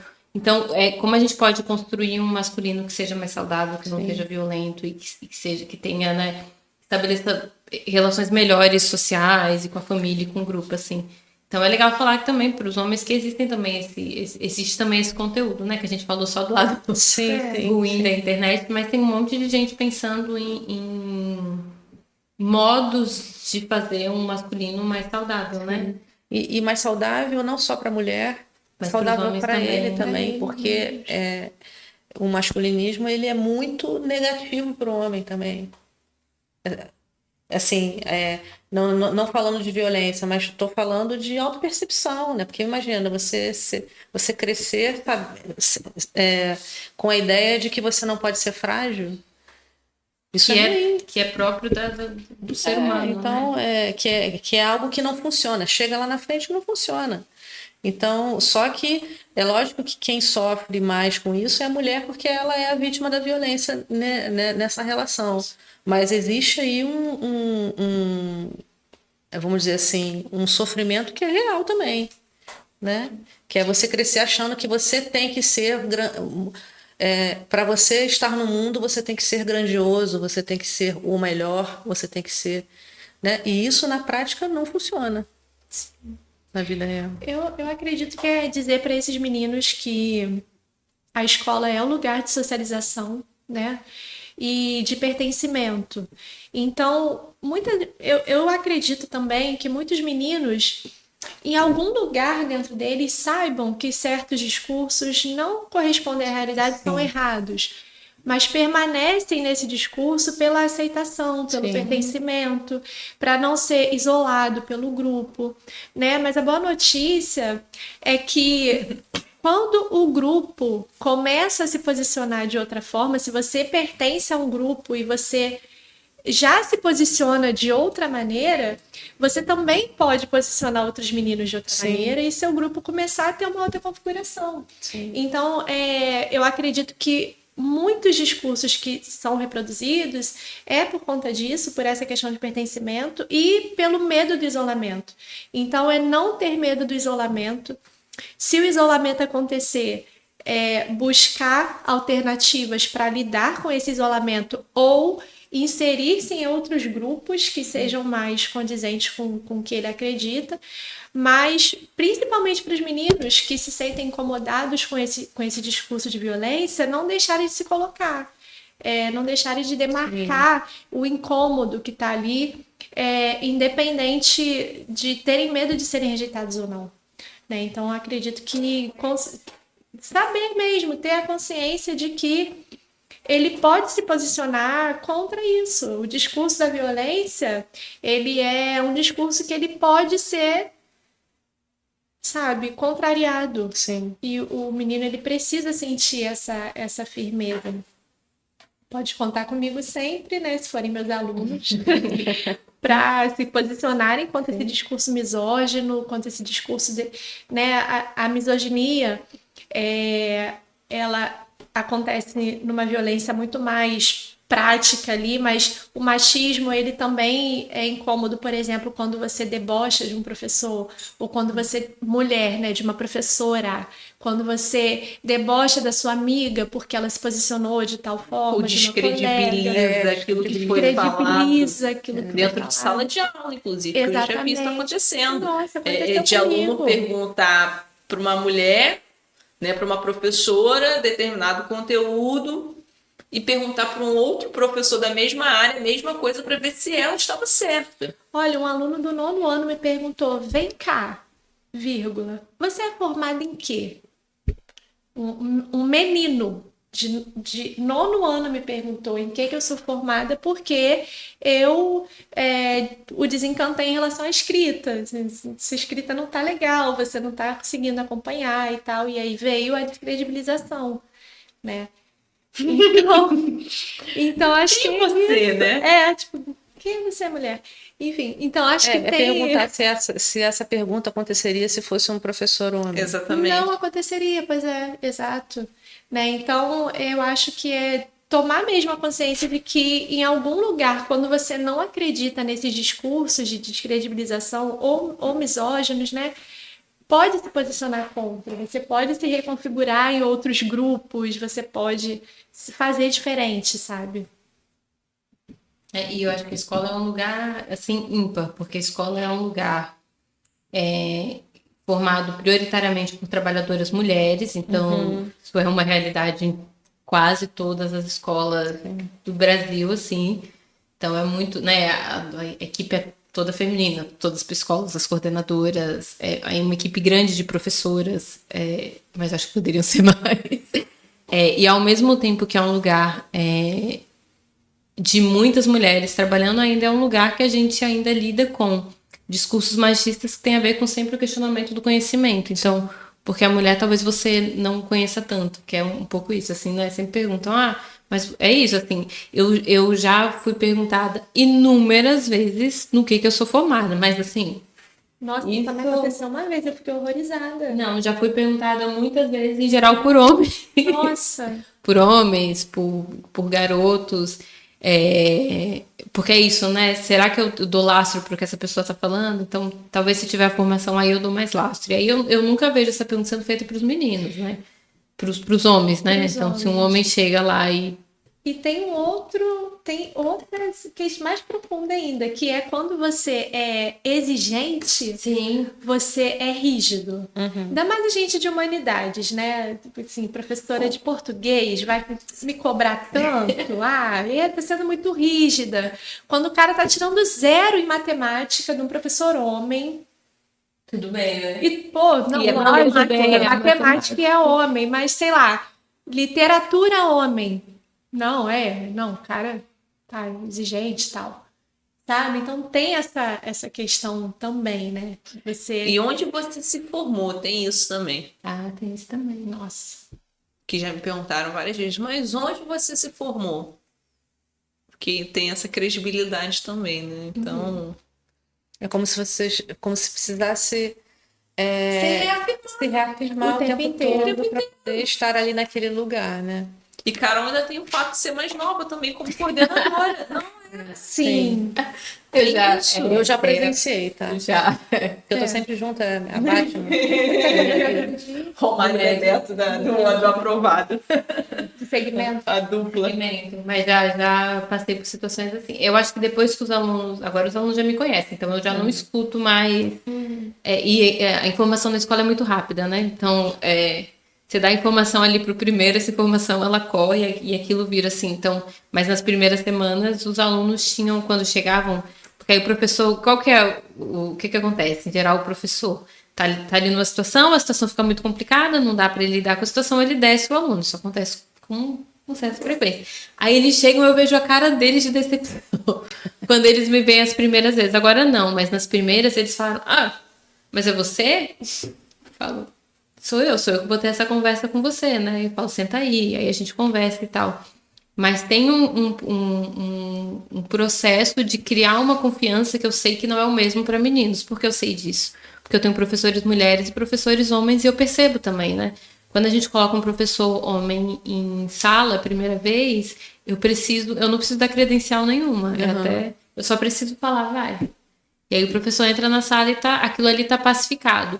Quando é uma professora, normalmente eu tenho que entrar na sala, eu preciso avisar, eu preciso dizer quem ela é, dar credencial no sentido de formada em tal universidade, fez tal coisa, para aquilo ser mais, para aquela informação ser mais aceitável.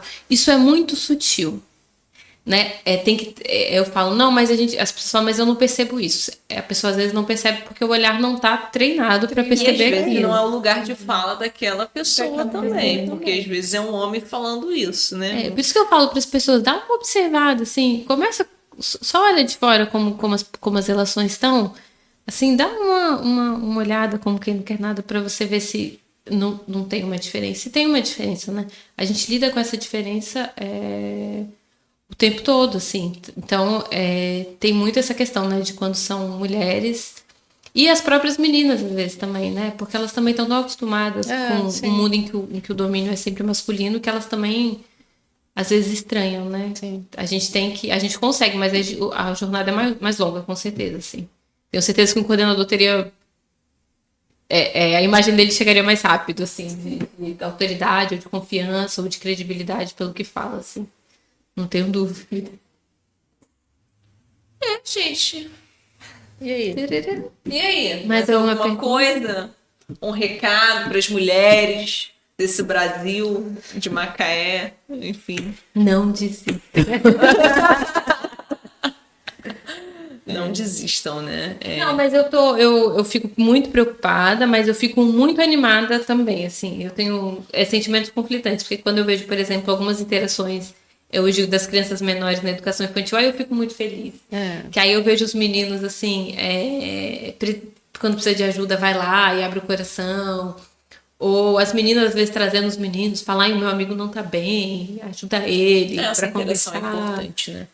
Vejo um horizonte de relações, acho que mais... Não podemos Eu acho desanimar. mais saudável. Eu acho que agora a gente está falando disso. A gente não se estava falando de coisas assim um tempo atrás, né? Então, assim, essa preocupação já está dentro da escola e a gente está debatendo isso aqui e isso é algo que já está sendo, vamos dizer assim, conduzido de formas diferentes também, né? Eu acho que já até existe uma preocupação. vale lembrar que até a escola é um espaço que historicamente foi primeiro ocupado pelos homens. Sim. Não era incomum, né? Se ouvir histórias de você conversa com uma pessoa de 50, 60 anos que teve menos acesso à educação, os irmãos terem ido para a escola, os meninos e as meninas não terem ido. Isso é muito recente. Eu acho que a gente não pode perder a perspectiva que isso é muito recente ainda, né? Então a gente precisa ainda construir relações da escola, de pertencimento das meninas do espaço escolar, que isso é importante. que sejam mais saudáveis ainda. É muito recente, 50 anos não é nada, historicamente. É verdade. 50, 60 anos. É importante também a gente falar que para os nossos colegas fazerem coro ao nosso discurso, da importância de dentro de uma sala de aula agir em unanimidade com a gente, né? Então, perceber uma piada machista, perceber uma piada de cunho mais misógino e cortar mesmo, cortar, coagir, eu diria. Porque determinadas atitudes precisam de coerção, né? Então, fazer coro com a gente, né? Ser um pouco mais sensível a essas questões, a esses discursos, os professores, homens, né? Porque as mulheres, a gente já está nesse lugar e a gente já consegue identificar melhor. Mas também tem muitas amigas e colegas nossas que preferem não se desgastar e deixar passar. E também não acho que seja o caminho, né? Viu e aconselha, fala, chama o aluno para conversar. Eu tenho um temperamento mais sanguíneo nesse sentido, porque quando eu vejo em sala mesmo, eu já faço o aluno passar uma vergonhazinha ali. Já que ele está me constrangendo, acho que eu posso constrangê-lo também, né? Então, vamos ali conscientizar, olha, por que você está falando isso? Não é por aí, vamos fazer uma aula aqui sobre violência contra a mulher e tal. Mas nem todos têm esse perfil, mas é importante que o quê? Pelo menos avise, ó, isso aí que você está falando não é legal, não, vamos mudar essa postura, pede desculpa para a colega, preste atenção no que você falou, vamos rever esse pensamento. Eu acho que é importante, porque não adianta a gente também ficar fazendo intervenções isoladas, né? Acho importante ter quando houverem essas situações, trazer isso para a coordenação, para a psicologia, a gente precisa também ter esse retorno, porque quem não está dentro de sala de aula não consegue saber que isso está acontecendo e a gente precisa vamos dizer assim, desse número, né?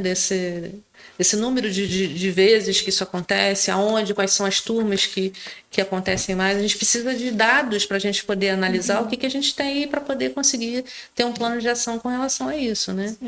Que a gente já está sempre pensando nisso, mas obviamente que cada sala, cada turma vai ter uma característica e vai ter um grupo esse grupo vai ter uma identidade única e a gente precisa saber, né, o que está acontecendo. É muito importante ter essa parceria com eles também lá dentro. Acho que é isso, né, gente? Foi um prazer estar aqui com vocês. Esse convite foi muito especial, né? Essa preocupação de justamente ter uma mesa composta só por mulheres, né? Justamente por ser um tema que aborda, sim, a questão de gênero, mas para falar também de mulheres e homens, né? Do feminino, do masculino.